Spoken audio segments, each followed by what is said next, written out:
I'm so sorry I cut you off, Beulah. His history was my history, was in the sense that I thought I was rejected by God. I thought I was abandoned by God. I thought I was a worm because of my sin and my death.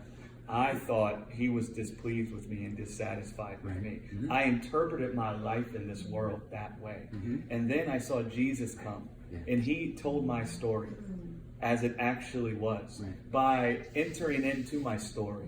And then I could behold my story in him. Right? Because now here's a guy that looks like he's the rejected of God, that he's despised by God, that God's abandoned him, that God's not happy with him, God doesn't want to be around, God's displeased with him. That's what we all concluded, right? Sure. That's what it says. We concluded about him. Well, that's what I had concluded about myself. But then God shows up and claims him when he's dead in sin and brings him out of the grave and sits him in his house at his right hand. He makes a place for him to dwell. He finds him on the road, dead and beaten and bloody, and he picks him up, he fills him with the wine of his life, and he brings him to his house and makes a place for him to dwell forever. Now, that came and interpreted my story. And what it told me was, I was never forsaken by God. I was never abandoned by God. He was never ashamed of me because of my sin. He was never withholding blessing and love from me because of my sin. He was never against me because of my sin. He was never the one causing my trouble. He wasn't the thief. He wasn't the one destroying and killing. And so my history was revealed to me in the person of Jesus, because I could stand outside of myself from the outside looking in and behold my life as it actually went down in him. Yes. And then that started telling me about my history. Right? Yes. And then it was like a word of knowledge about my life. God came and gave us all a word of knowledge about our life. The word of knowledge is Jesus. He came and gave us all a word of wisdom about our life. His name is Jesus. We were in need of someone coming and reading our mail.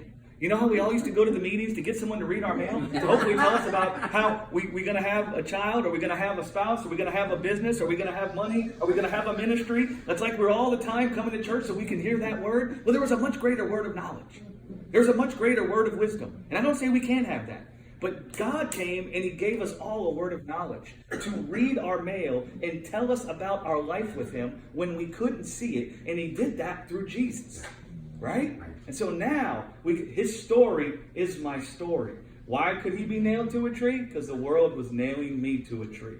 Why could the Pharisees and the serpent say, if you really are the Son? Because that's what they were saying to us. Right? Why could he be tempted with death to enlist his own ability to clothe himself? Because we were first tempted with death. And we succumbed to the temptation because we believed that we were orphans.